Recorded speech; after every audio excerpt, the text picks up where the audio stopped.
Traders, balik lagi di YouTube-nya Traders Family sama Pak Tito. Gimana semua happy Pak hari ini Pak? Ya happy aja. Semua lah. penonton kita hari ini nonton dengan perasaan senang, nyaman. Tahu. Udah pada ngaduk kopi, nontonnya santai Tahu. gitu ya kan. Dari teman-teman analis bagaimana rasanya 1 minggu belakangan gitu ya.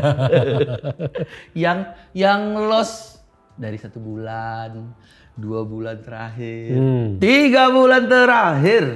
Itu nggak cuma analisnya, Bill. Kenapa tuh? Sampai investornya, Bill. Ya itu maksud saya. Yang 3 bulan terakhir beres dalam 1 minggu, Pak. Iya. Semua udah profit, udah nggak ada lagi dong harusnya. Tapi, ntar lo, hati-hati nih. Tapi ya, garis bawahin dulu nih. Apanya? Nggak setiap minggu marketnya begini ya. Eh, Jangan nanti ekspektasinya, wih minggu pertama aja segini. Kan gitu. gini Akhir aja. bulan berapa nih? Daripada teman-teman berpikiran kayak gitu, lebih baik kita perbantukan, Pak. Kayak minggu kemarin. Jadi kita tahu tuh kira-kira ini kan tren 1 minggu. Apakah ini akan sampai 2 minggu, 3 minggu gitu kan? Apakah 2 minggu? Apakah sampai 3 minggu? Ya itu kan Bapak yang tahu. Apakah mungkin ya? Capek. Apakah masih akan berlanjut ya? Yang benar. Kita tunggu aja. Nah, ini saya nanya serius. Tidak bisa. Pak, mana tahu ya kan yang ada lagi yang loss-nya lebih gede lagi gitu. Stop tadi sampai depan. Mana tahu. Oke lah. Tapi ya seneng ya orang yang pada loss udah bener sih kata Bapak. Mungkin yang loss-nya udah banyak banget selama ini. Iya. 1 minggu ketutup jadinya. Jangankan yang loss sebulan, 2 bulan, 3 bulan deh. Kan di video, kalau nggak salah video kapan ya? 2 minggu terakhir ya? 2 minggu lalu ya? Saya bilang, asalkan analisnya kembali pada kondisi semula, Iya. itu orang yang lossnya bertahun-tahun sekalipun, dari mereka belum bergabung sama TF sekalipun, balik. Ya bener sih. Gitu loh. Jadi tujuan saya kemarin murni hanya untuk mengembalikan kepercayaan dirinya analis, balikin mereka biar on track lagi. Ya biar aplikasi ini kembali pada fungsi awalnya gitu loh. Kembali sih. Iya. Beneran sih. Ya, Saya mantau saya bang. Jadi kalau cuma sekadar dalam seminggu balik yang sebulan lalu loss, 2 bulan lalu loss, ya biasa aja, nggak kaget saya. Karena udah pernah ngeliat yang bertahun-tahun lamanya balik lossnya. Ya Bapak kan teman-teman yang kemarin ngejalanin kan belum tahu bakal kayak gitu. Ya. Tapi Pak, saya kan ya menyaksikan lah realita beberapa bulan terakhir ini ya kan. Ya ada yang profit, ada yang loss, ada yang profit, ada yang loss ya. 1 minggu terakhir emang sih profit semua gitu ya kan. Tapi habis itu saya lihat orang-orang pas lagi profit gini pasti berasanya gampang. Kayak gini mah ini jalan hidup saya selanjutnya akan begini terus. Trading for living. Ya dong. Rasanya gampang. Tapi waktu lagi loss-lossnya pas anggaplah dia lagi baru belajar loss. Rasanya kan susah tuh. Iya. Pasti rasanya kayak masa iya bohong nih trading bisa kayak gini nih. Karena dia nggak ngerasain profitnya. Iya. Pertanyaannya, Bapak pernah nggak ngerasa bahwa trading itu gampang pas jalanin ternyata susah? Semua orang yang sampai sekarang masih trading pasti mikirnya begitu. Gitu. Semua orang yang, maksud saya gini, awal nyobain trading langsung ngerasain profit itu dulu deh. Itulah titik awal kita ngerasa bahwa iya ya beneran gampang ya. Iya cepet ya. Itu kan mayoritas. Iya. Yang saya tanya Bapak. Sama lah. Oh sama. Emang saya bukan orang ya? Kita kan, Bapak kan duluan tradingnya. Sama aja. Sama aja. Oke. Gitu begitu loss mulai kok gini sih? Kok gitu sih? Iya. Iya, standar. Tapi kenapa semua orang bisa sama gitu ya? Gini Bill, sekarang saat kita lagi dalam kondisi profit. Profit tiba-tiba kita mikir, wih gampang ya. Iya cepet banget ya.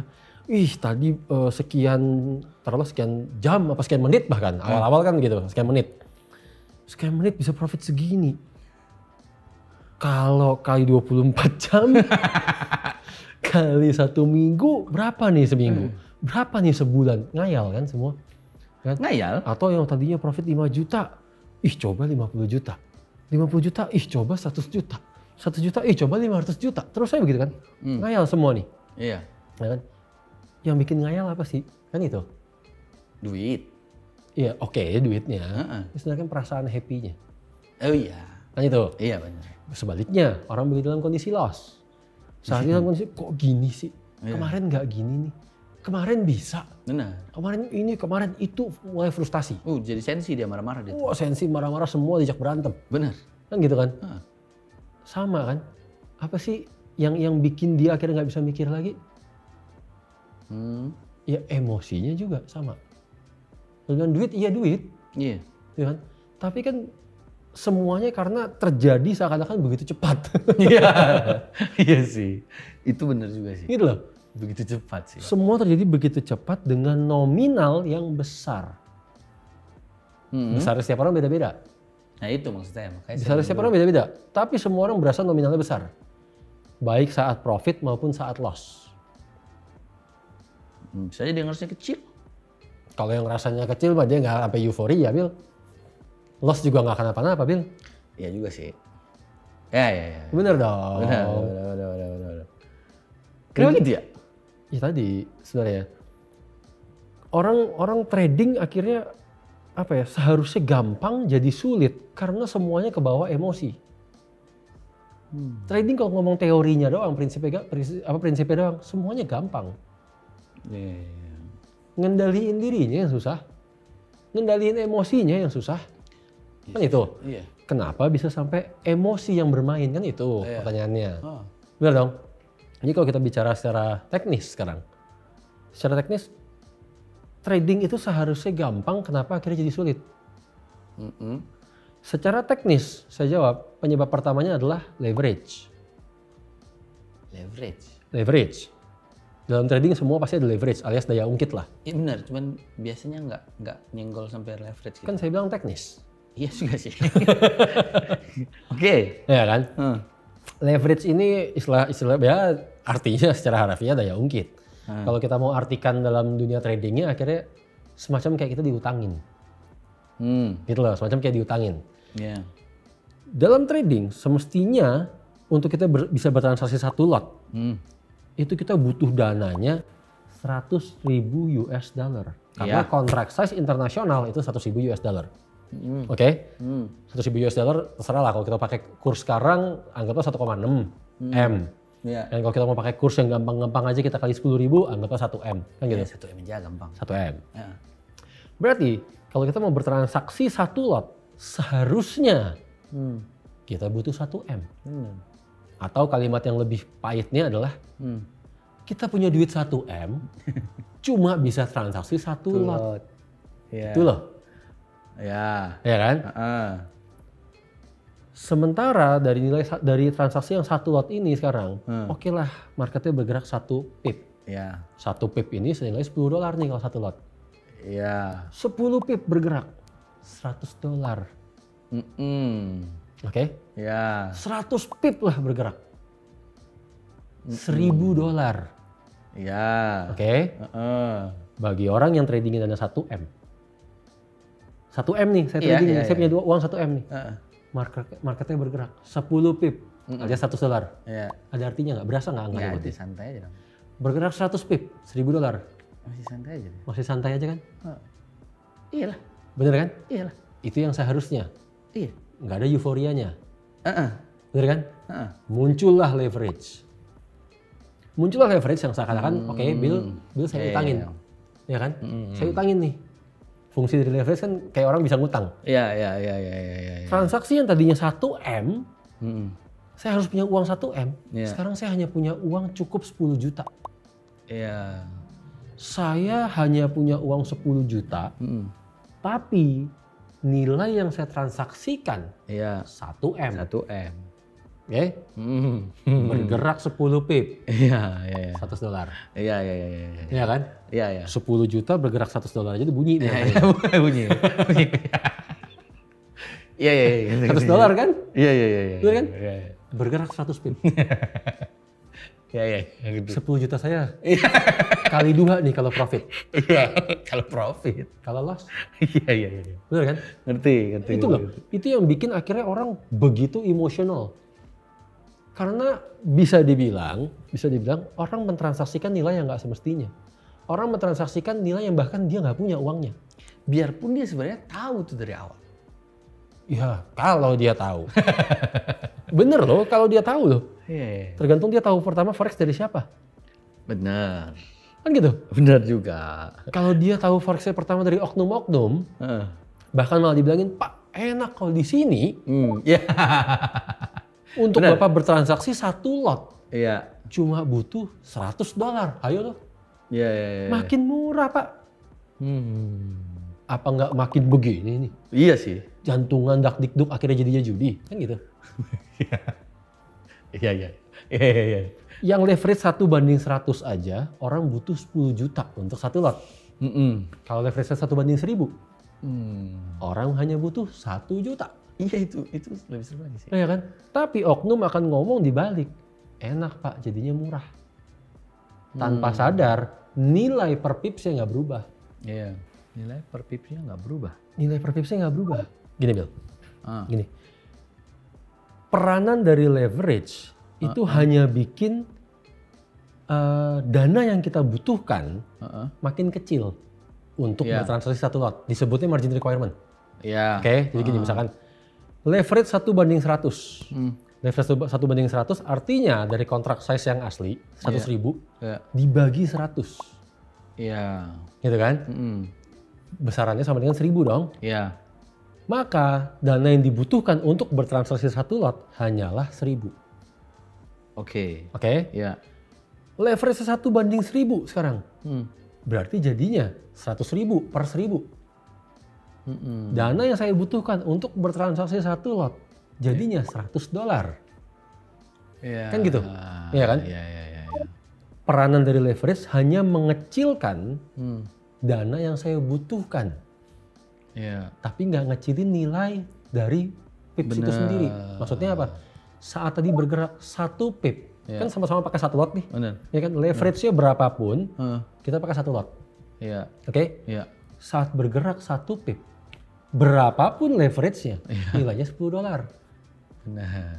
Saat bergerak 10 pip, berapapun leverage-nya, nilainya $100. Iya. Benar. Kan gitu? Iya. Akhirnya kemana sekarang arahnya?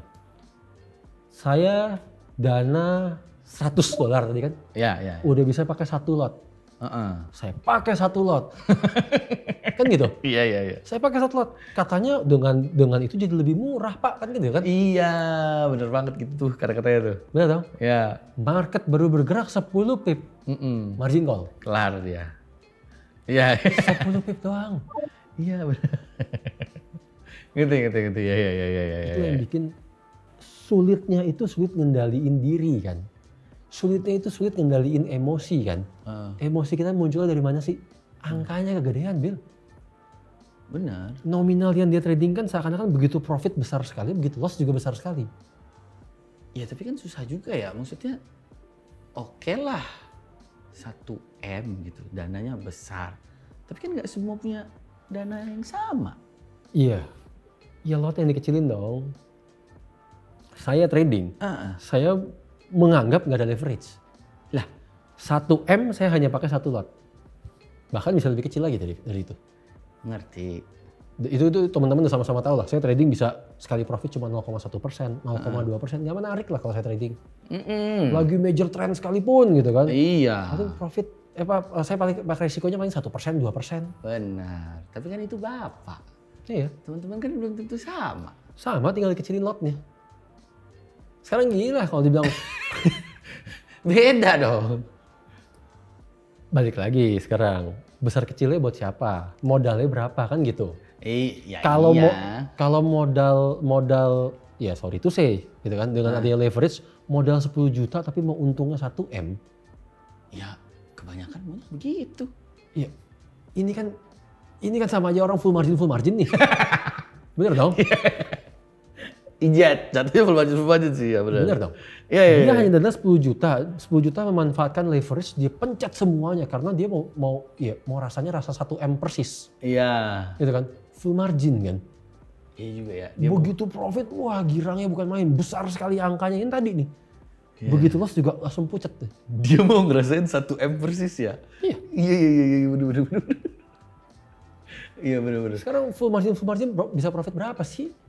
Kan gitu pertanyaannya. Jangan ngomong hanya dalam satu momentum lo ya. Iya. Satu momentum lagi non-farm payroll, iya kalau lagi profit. Kalau loss juga habis kan sama. Nah, betul kan?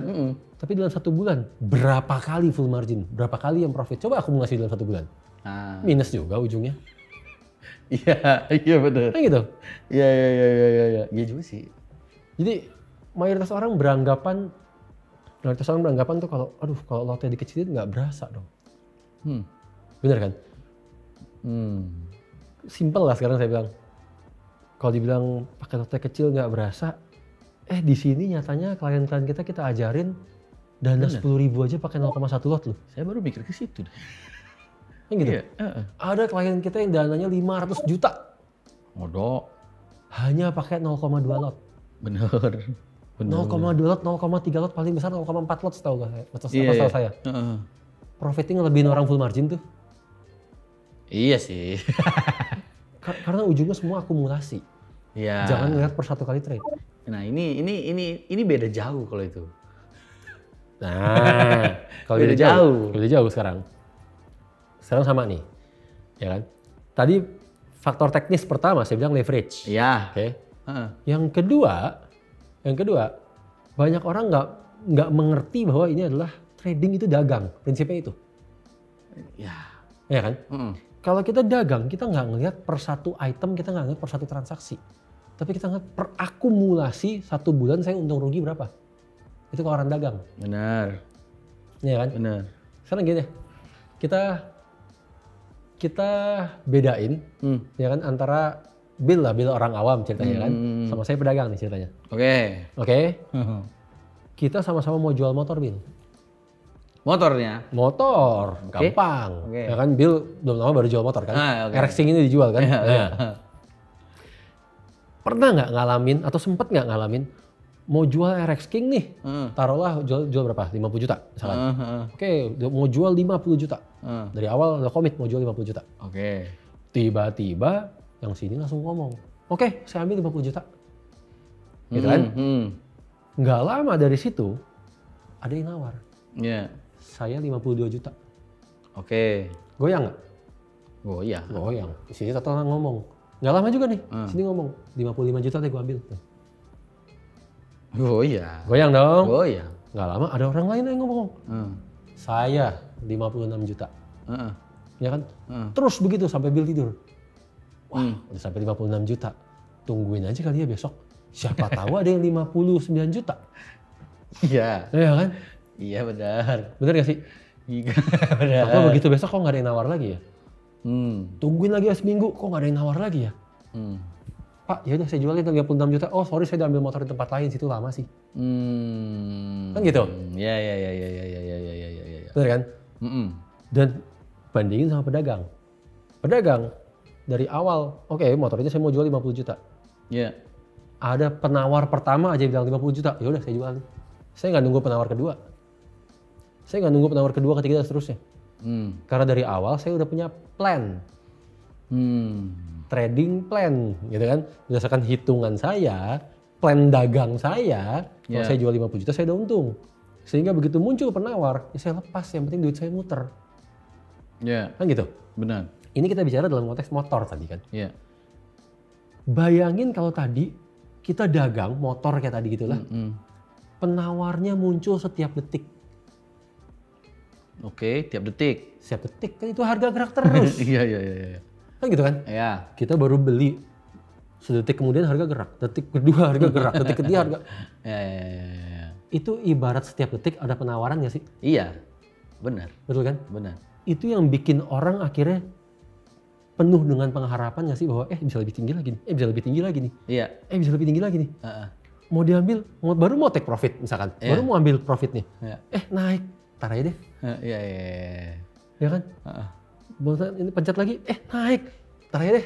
Kayaknya masih bisa 20 pip lagi nih. Iya. Kayaknya bisa sekian lagi, tuh kan, gitu kan?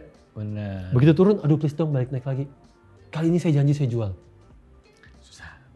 Per detik soalnya. Ya emang itu kenyataannya. Iya kan sih saya kata. Saya masih ngebayangin tuh kalau di motor tadi.